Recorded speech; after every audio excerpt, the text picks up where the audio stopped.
Do I know these people well? You wouldn't believe it. I know them too well. I know them too well. They cost me a lot of money. I spent a lot of money, but I love them, and they're great, and their people are fantastic, and nobody does it like your people, right? Nobody. We talked about that. Incredible. Incredible people. So it's great to be back with America's builders.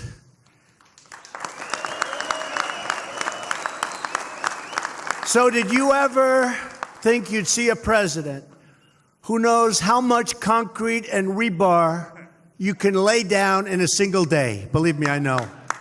I know. We're a nation of builders, and it was about time we had a builder in the White House, right? We have a builder. I want to thank Sean McGarvey and the entire governing board of presidents for honoring me with this great invitation. And I love that it's in Washington because I don't have to travel very far. Worked out pretty well, I have to tell you. 5 minutes.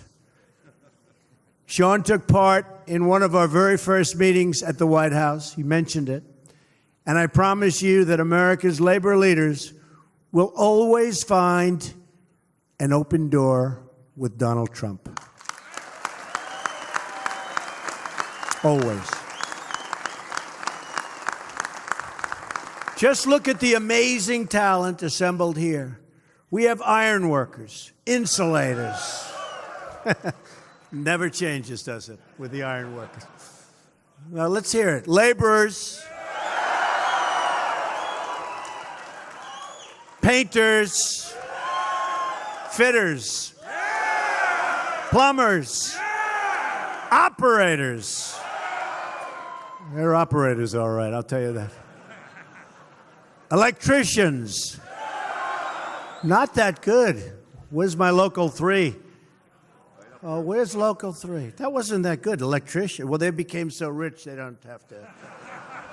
Let's do that again. Electricians. Oh, that's better. Bricklayers. Boiler makers. Elevator constructors. Good job. Sheet metal workers. Roofers. Plasterers. Plaster? Well, yeah, that's... We're not using as much plaster as we used to, fellas, right? No matter how you cut it. Sorry about that. I'm not sure I can do much. We brought back the coal miners. I'm not so sure about the plasters. We'll do the best we can, okay? We're going to do the best we can. How about the cement masons? And, of course, our wonderful Teamsters. Well, that wasn't very good, James. Huh? But really, you're the backbone of America. With the talent in this room, we can build any city at any time, and we can build it better than anyone.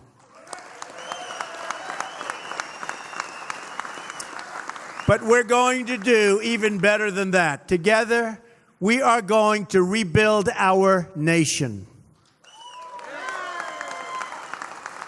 You're the keepers of the great trades and traditions that built our country.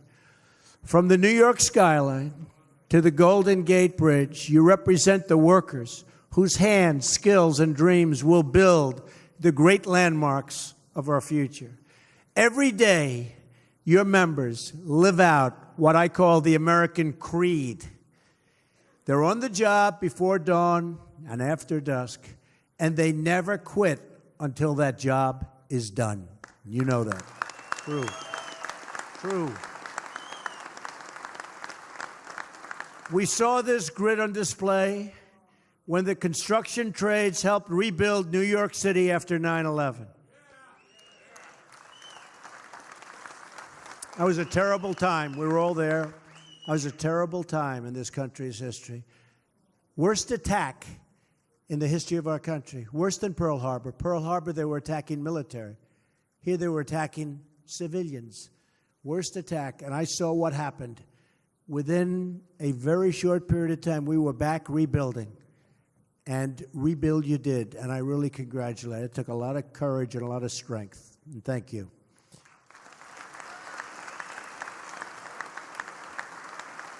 The fact is, you take pride in every part of your work, every joist, bolt, and rivet.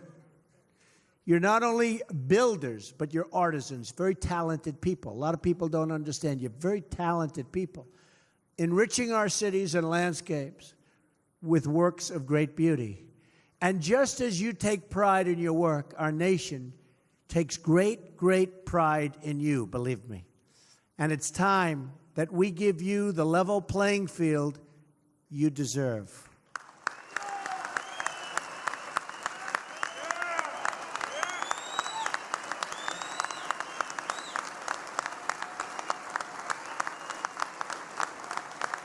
Thank you.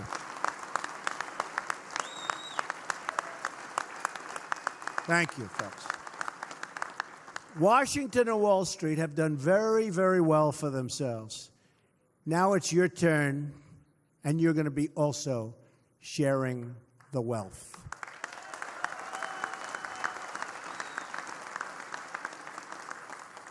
And you know, for many years, we've been taken advantage of by other countries. All over the world, they took advantage of us. We had leaders that didn't have a clue, or worse. That's not going to happen anymore, folks. That's not going to happen anymore. And you see what's going on right now. In fact, the trade deficit went way down, just announced before I got on stage.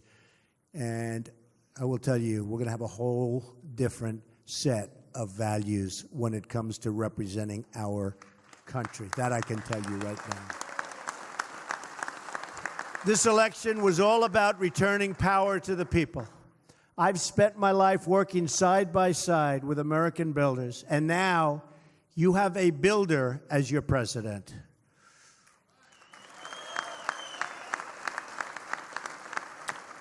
One of my first acts as president was to stop one of the great sellouts of the American worker. I immediately withdrew the United States from the disaster. This would have been a disaster. This would have been another NAFTA, which, by the way, is a disaster. I took you out of the Trans-Pacific Partnership.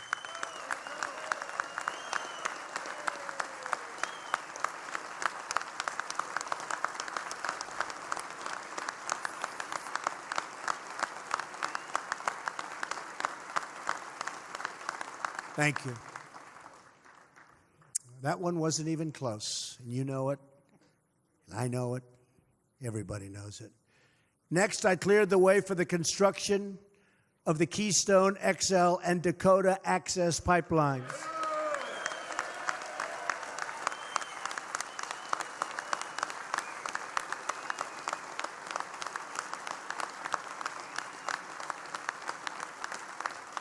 And it's looking like that's going to have about 42,000 jobs involved, those two jobs. That's some number of great people.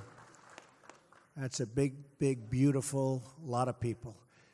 And Sean, actually, and a whole group joined me in the Oval Office when we approved the Keystone permit. And I joked that day. I said, can you imagine the head of this big Canadian company in this case? They built pipelines, and they failed. Didn't work. They paid millions and millions and hundreds of millions of dollars to consultants and lawyers, and they failed. And it was over. And then one day, Trump wins, and a few days later, they get a knock on the door. Sir, the Keystone Pipeline was just approved. Can you imagine? I want to see the expression on his face. And he's a nice guy. They came to the office. Because, you know, I did say, you have to use American steel. You have to fabricate it here. Now, they had already bought 60, 70% of it. So you can't be too wild, right? But I was signing the order.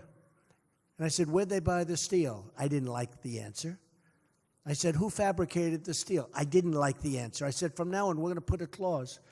Got to be made in America. We want American steel made in America. Right on the bottom.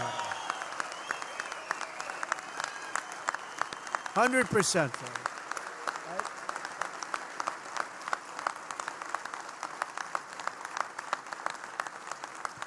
And you'll be hearing more about this in the very near future, but as time goes by, let's say over the next 7 3/4 years, meaning 8 years, we believe in 2 simple rules: buy American and hire American. That's what's going to be.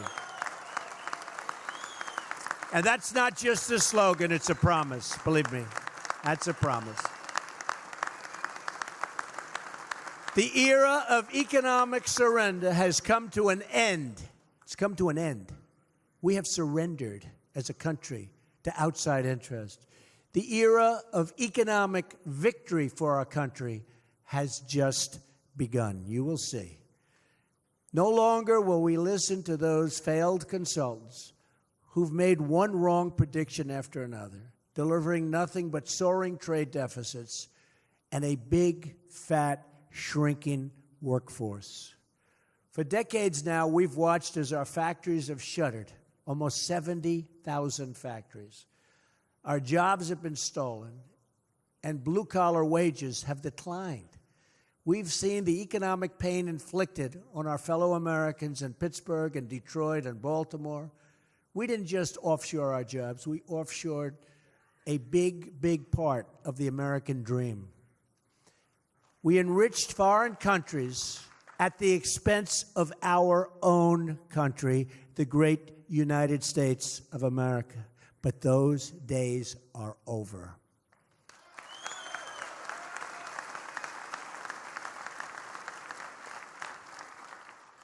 I'm not, and I don't want to be, the president of the world. I'm the president of the United States. And from now on, it's going to be America first.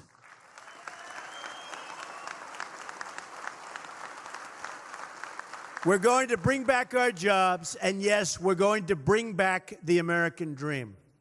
As I travel the nation, I heard the pleas of the forgotten men and women of our country, the people who work hard and play by the rules, but who don't have a voice. Together, we are their voice, and they will never, ever be forgotten again. That I can tell you.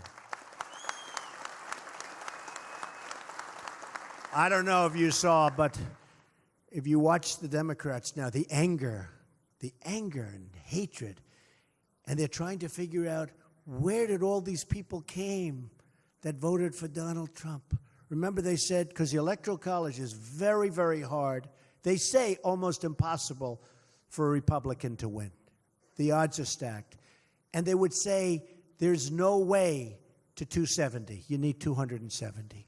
There's no way to 270. I heard that so much for a year. I kept saying, maybe I shouldn't be running. You know, Sean, I said, maybe I shouldn't run.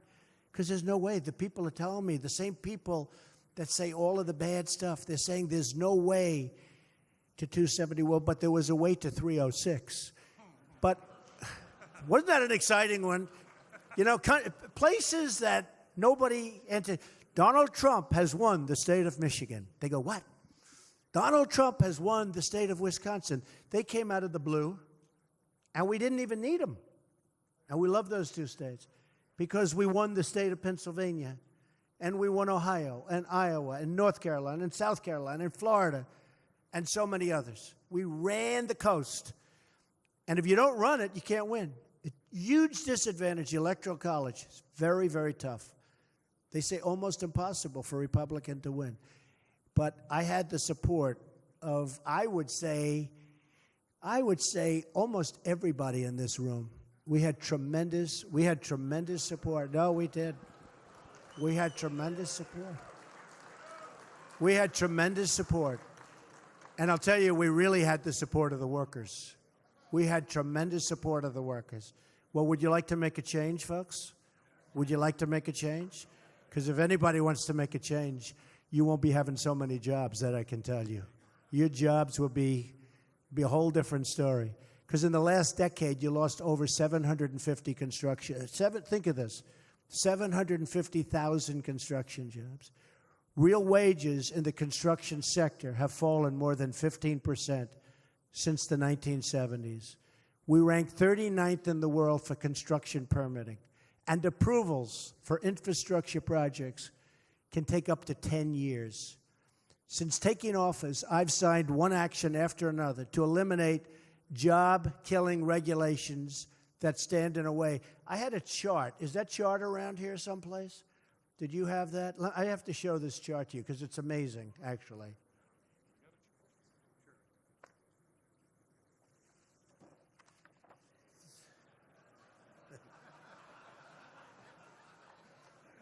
This is, if you want to build a highway in the United States, these are some of the permits that you need.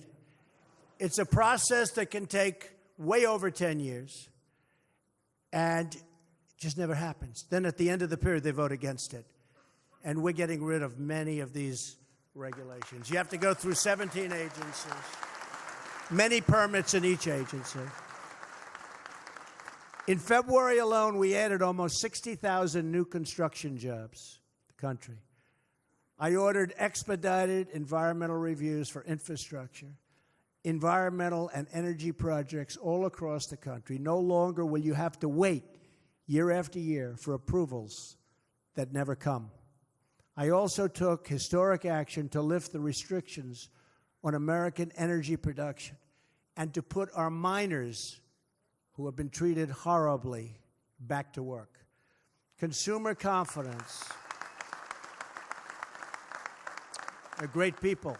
Consumer confidence is at the highest level in more than a decade. You've seen all of the charts, all of the studies. The National Association of Manufacturers just the other day reported the most optimism in the entire history of its survey, which is an old survey.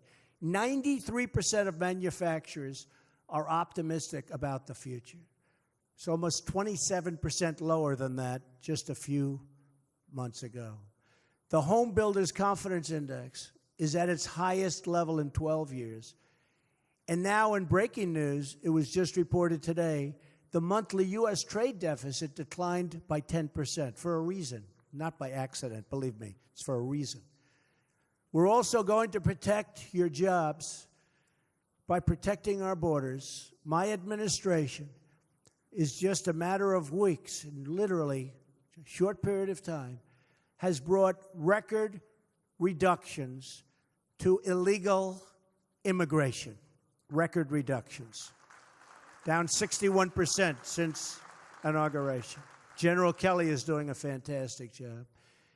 And we'll crack down on visa abuses that undermine the American worker, and we're doing that right now. These and so many other achievements have defined our first 10 weeks in office. We've done so much for the worker, done so much for the military. We've done so much for the police officers, our men in blue and women in blue who are not treated fairly. We're fighting for workers of all backgrounds and from all walks of life. But to achieve true progress, we must remember our legacy. We're the nation that built the tallest skyscrapers on what was once the Hudson River and put neon lights of Las Vegas in the middle of the desert. But if government continues to punish America's builders, then we will not be that nation any longer. I'm calling on all Americans, Democrat, Republican, Independent, to come together and take part in the great rebuilding of our country. That is why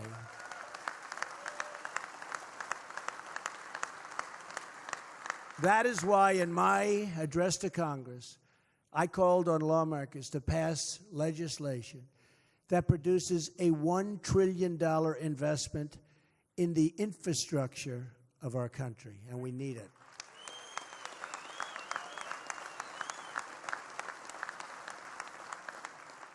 With your help, we can rebuild our country's bridges, airports, seaports, and water systems.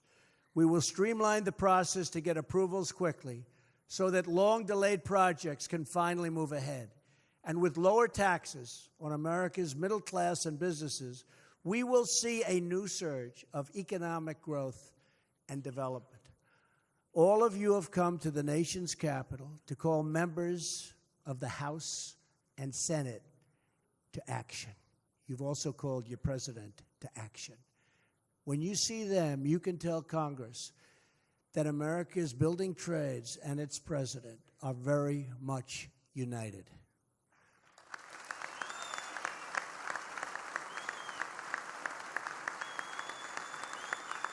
Thank you.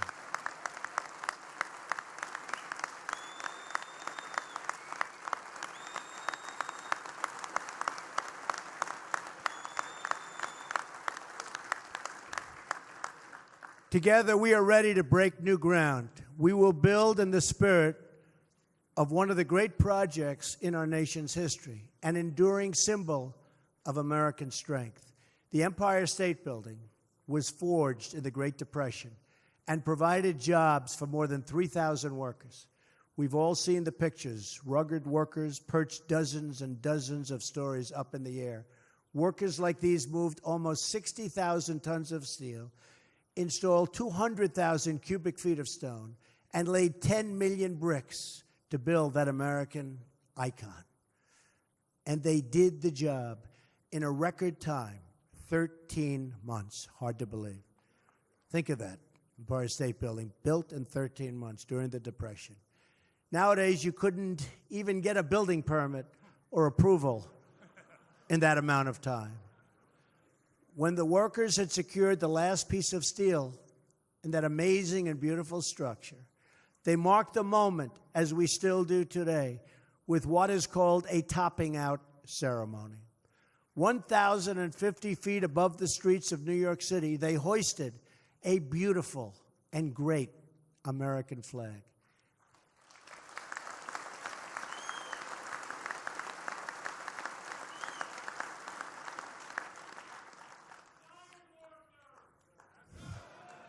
They did a good job.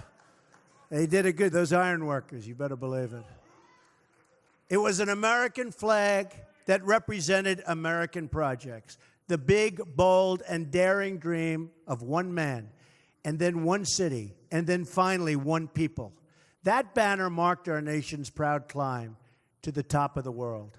Our people endured through the hardships of depression and the battles of World War II, and they emerged from these trials stronger and more united than ever before. Now we must again summon that same national greatness to meet the challenges of our time.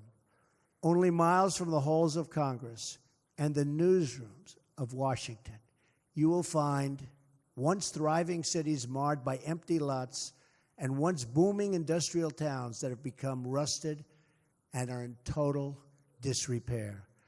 Standing before me today in this very hall are the men and women who, if given the chance, can transform these communities. You are the citizens who can rebuild our cities, revive our industries, and renew our beloved country.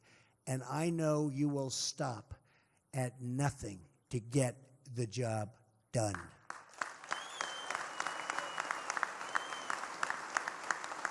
For the rest of their lives, everyone who worked on the Empire State Building knew when they looked up at that great New York skyline that they had lifted the stars and stripes atop the tallest flagpole on earth, and that somewhere high above the city streets, their place in history was carved into beams of steel.